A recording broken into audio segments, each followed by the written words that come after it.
مثل ما قريتوا بعنوان المقطع، هاي المرة عيوني هي راح تعرف الكارت مالتكم.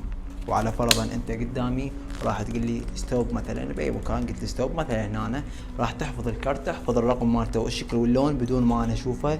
بعد ما راح تحفظه ضل مخليه براسك وفكر بيه. راح ارجع بالنص وراح احاول اضيعه بنفس الوقت. طيب انتم اختاريتوا كارت بمكان عشوائي، ولو انتم يم هنا كان خليتكم تستخدمون الكارت وتقولون ستوب بالمكان اللي انتم تردوه. راح اصور مقطع صغير واحب اراويكم اياه. حافظين الكارت مو؟ اريدكم تفكرون بيه كل زين. حافظين الكارت؟ ركز بعيني.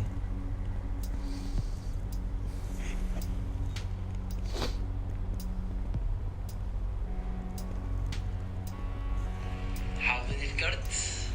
ركز بعيني. حافظين الكارت؟ ركز بعيني.